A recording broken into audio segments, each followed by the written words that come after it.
Check 1 2, check 1 2 3 4 5.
Good morning, I'm Dominique Newland. We're getting straight to breaking news on this Sunday. The shooting leaves one person dead and several others in the hospital with bullet wounds. Austin police say a hookah lounge became a crime scene overnight in North Austin. This was at a strip mall off of Highway 183. You can see there on your map. Now, police say they arrived to find 5 people shot. One of those victims died before an ambulance got there. And despite officers performing CPR and doing what they could to stop the bleeding, the 4 other victims did make it all to the hospital, all with life-threatening injuries. Austin police now investigating that shooting. We always remind the public to remain vigilant. This is definitely it's kind of an alarming event. However, there are lots of officers in the area and lots of detectives. We're working to figure out what happened and also working to keep the area safe. But if you see something, say something. This morning, no one is in police custody. Officers did not share any suspect information or relationships between the victims. We, of course, will keep you updated on air and online at kview.com as we learn more. And this is Austin's 7th homicide of the year. A few weeks ago, we spoke to City Police Chief Joseph Chacon at the scene of a shooting on 6th Street. He said Austin officers are dealing with gun violence on a daily basis. The problem that we are seeing with guns that are being used, that are appearing in disturbances, not just here in the downtown area, but all over the city, and that our officers have to deal with on a daily basis as they respond to these calls that are coming into 911. We continue to grapple with this problem. We'll continue to try and get our arms around it the best that we can. Last night's shooting comes on the heels of one of the deadliest years in U.S. history. Last year, the U.S. saw almost twice as many mass shootings than there are days in the year, 647 according to the Gun Violence Archive. So far, 2021 is Austin's deadliest year on record. Out of 89 homicides, more than 80% involved guns. In 2022, our numbers, they improved a bit, dropping to 71 homicides, again, the majority caused by guns. Officer Parker, who was on the scene of last night's homicide, spoke with us about the epidemic in Austin a few months ago. And today, that same problem persists. Unfortunately, people have easier access to guns. And so we just have to keep trying to get them off of the street, get the bad guys off the street, and we have to keep trying to hold them responsible. Chief Chacon said APD is working with the National Institute of Criminal Justice Reform under the White House Violence Reduction Initiative to study current trends and hopefully get them down. Your time just about 7:03 on this gloomy and rainy Sunday. We're taking a live look over downtown now from what you can see of downtown. And Grace joining us now. I know that was kind of the case yesterday too, a foggy sky cam. It's just been this rain we're experiencing lately. Yeah. Good morning. A little bit, good morning, a little bit kind of dreary conditions, and there's not, really too much sunshine in the forecast either, I'm sorry to say. As we head through the rest of this morning, we're going to see those foggy conditions for the next couple of hours. That fog advisory that we now have out for our area is going to continue until 10 a.m. and it's a very muggy start as well. 63 degrees for Camp Mabry as well as the Austin airport. You'll see that the fog advisory really spreads over the majority of our counties here, and visibilities could be a fourth of a mile or less than that. So let's take a look at what currently is being reported right now. We're kind of dealing with the same issues in the same spots as yesterday. So you can see up towards Laga Vista as well as the Austin metro area, and Pflugerville also reporting only a half a mile of visibility. It looks okay towards our hill country right now. Llano, Fredericksburg, and Horseshoe Bay looking all right, as well as Burnett. It's really mostly those portions of the metro and surrounding Austin proper. So you're going to want to, again, just be weather aware as you head out on the roads today, because it is going to be foggy for a little bit while longer, as well as we've got rain chances continuing today, and I'll tell you all about those coming up. All right, Grace, thanks so much. It's 7:04 now, and we're learning the 5 Tennessee police officers charged with murdering Tyre Nichols were part of a special unit called Scorpion. Yesterday, the Memphis Police Department announced it's permanently deactivating the unit. The protesters have been calling on police to shut down that unit for weeks.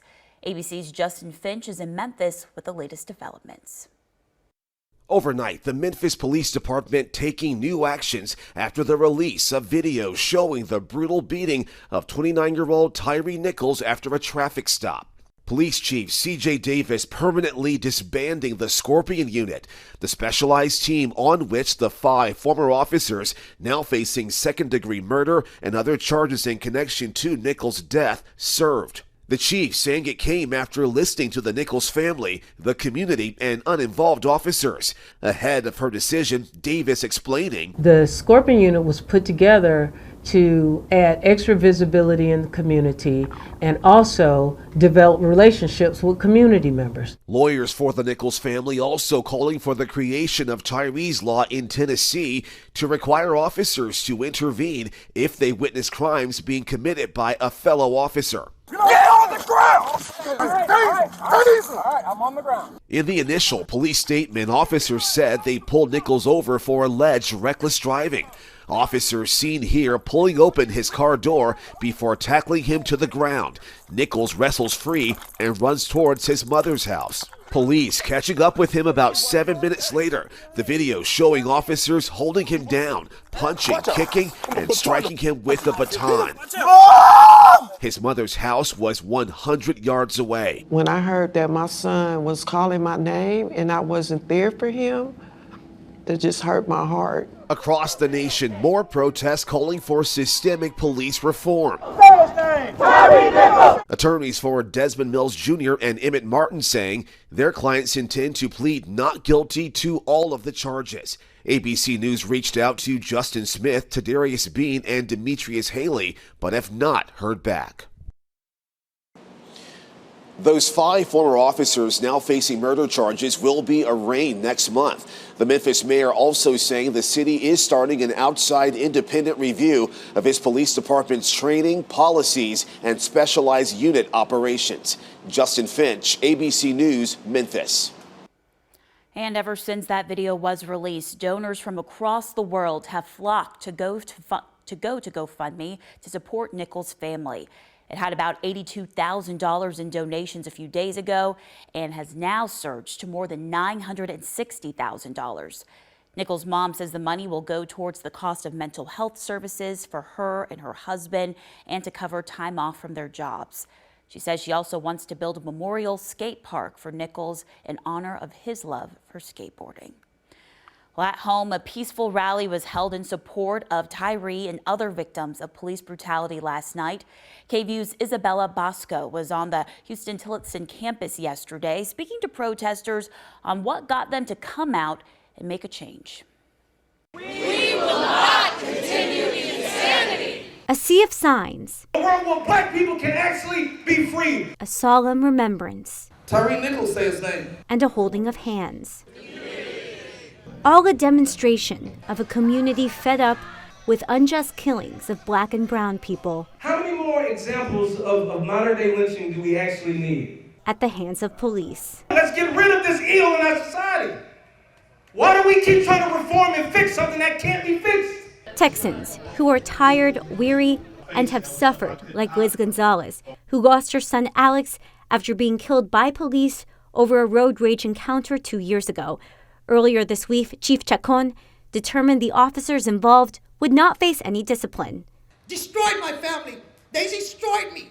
I'm not the same. I would never be the same. I see a cop, to me they're all the same. So they're all the same. I don't care what anybody says, they're all the same. Congressman and former Austin City Council member Greg Casar wants a process that prevents killings like these. As we're hiring police officers in our community, that they're the kinds of police officers that actually support community safety and oversight and accountability. While others want to find alternatives to keep each other safe. Violence only begets violence, and that is what they know. That's what they're used to. What they don't know is compassion and love and forgiveness. And attendees like Marilyn Wendy are making it a responsibility to stand against injustice. Police are systemically killing black and brown people, and so if we stay silent as white people, that's so irresponsible. Injustices that a community says will take a collective effort to combat. Power to the people, and we will fight and we will continue to win, and all we need is one another.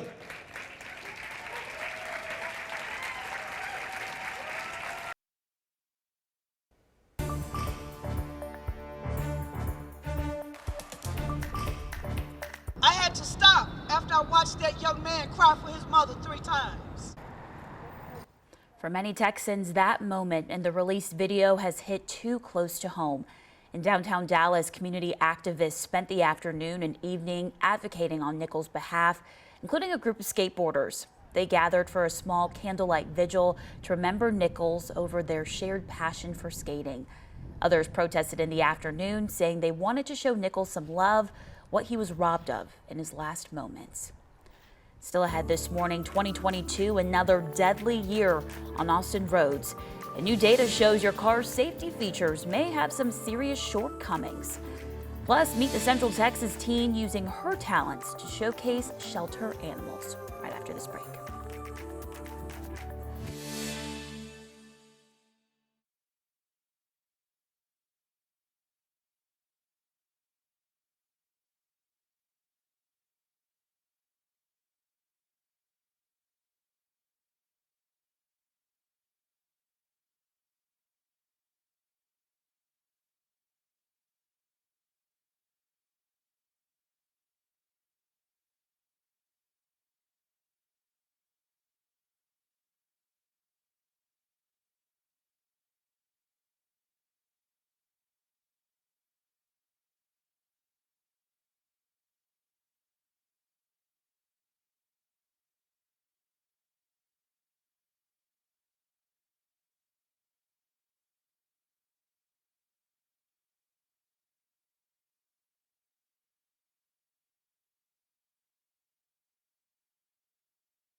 Welcome back. Time now 7:13 on your Sunday morning. License plate readers have quite a history in Central Texas, but they haven't come without pushback.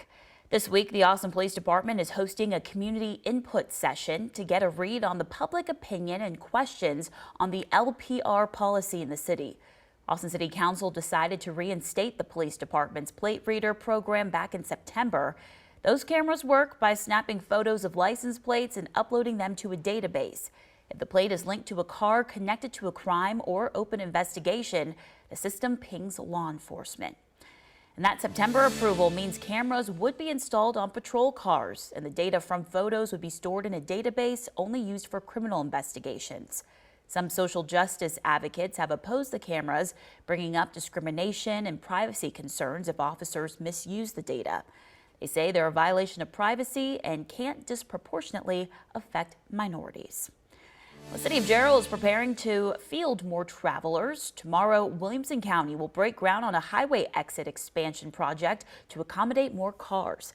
The 1.8 mile long project will hopefully make congestion better on busy exits and improve connectivity to the north side. The new 2 lanes will be an alternate to the Interstate FM 487. Speaking of traffic deaths in Austin are on the rise. The city has broken its record for most traffic deaths for the second year in a row. According to our partners at the Austin American-Statesman, the death toll in 2022 was the highest for a single year in the nearly 4 decades that Austin police have kept records. Officials with St. David say a big issue is that there are more cyclists and pedestrians out and about.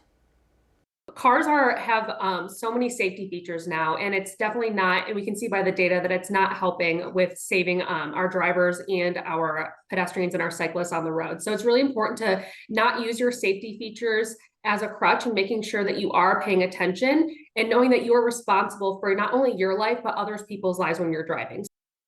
Yeah, always keep your eyes on the road. And St. David's offers a class that teaches drivers how to treat traumatic bleeding. All right, 7:16 now. Grace, I think today is a good day. Stay inside, maybe turn on some Netflix. Yep, it is not looking the best out there. Now, at least we can actually see downtown now. Some of that fog that was very heavy has lifted just a little bit in the metro area, and we'll start to see, the sun come up and kind of break up some of those visibility issues out there. So it is a muggy and warm start to the day today. 63 degrees to start off your Sunday morning. Winds are very calm, but you'll see that humidity is at 100%, so there is more rain on the way. Our dense fog advisory is going to continue until 10 a.m. this morning, so we're a few hours out from that. So if you're knowing you're going to be headed out on the road in the next hour or so, you're just going to want to take that into consideration, because there are some still areas of pretty dense fog here. Even the Austin area, 1/8 of a mile of visibility. Lago Vista, no visibility at all. Now, thankfully, some of those outreaching counties, areas like Llano as well as Horseshoe Bay, are at 10 miles of visibility, meaning that there is no fog and it has lifted in those northern areas. Well, let's take a look across the United States. You'll see a lot of action stretching all the way from Toronto down through the mid-Atlantic here and Louisiana. They're already starting to see some of those storms fire off. Now, looking over towards Austin, we are going to have the chance for some stronger storms potentially later on today. For right now, as we're looking across the area, there is some better coverage of that precipitation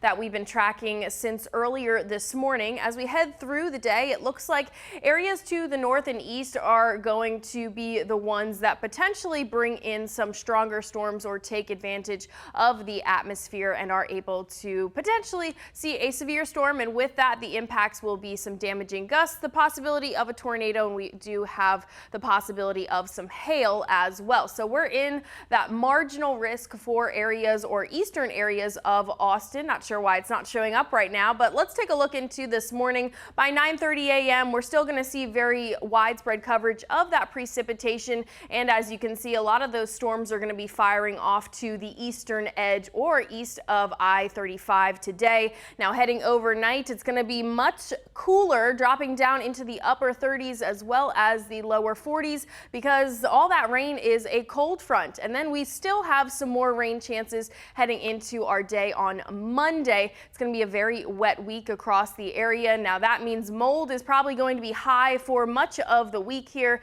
Cedar count was low today. Now we're probably going to touch about 70 degrees as we head through the afternoon. That cold front is not set to move past us until a little bit later on this afternoon and this evening. We're going to drop down those temperatures below average for much of the week, and the addition of those rain chances really makes for a dreary forecast, but I do have some good news. There's some sunshine on the way for Friday and Saturday, which, you know, Mother Nature just likes to greet us on the weekends. So she sure does. Well, we'll take all the good news we can get. Grace, thanks. Well, 2023 marks the 35th year of KVUE's 5 Who Care Awards, recognizing people in our community going above and beyond to make Central Texas a better place.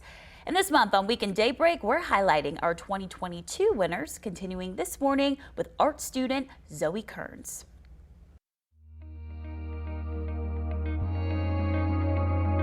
Hi, I'm Zoe Kearns.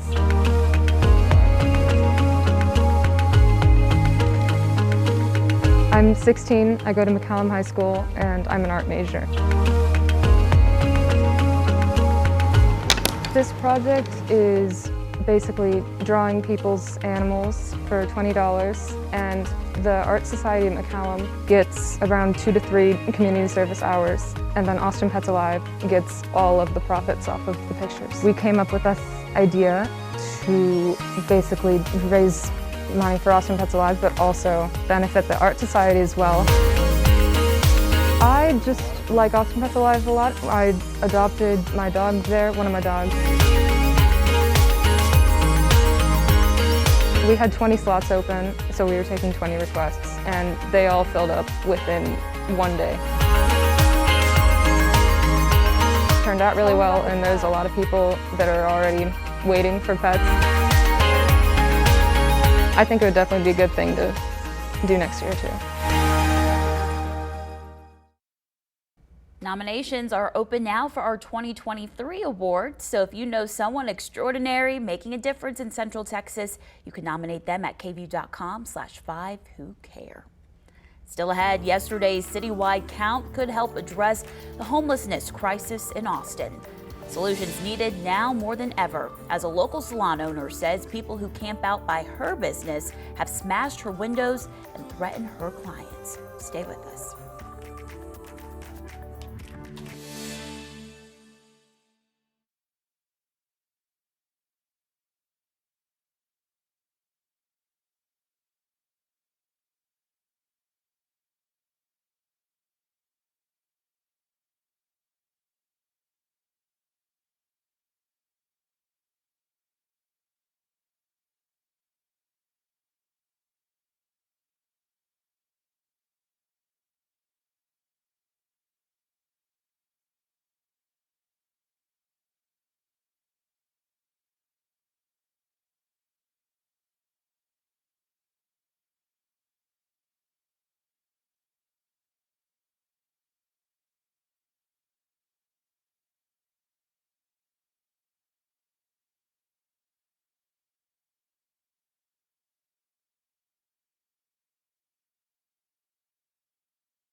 one South Austin business owner says people camping nearby her salon have threatened staff and customers and even smashed the property.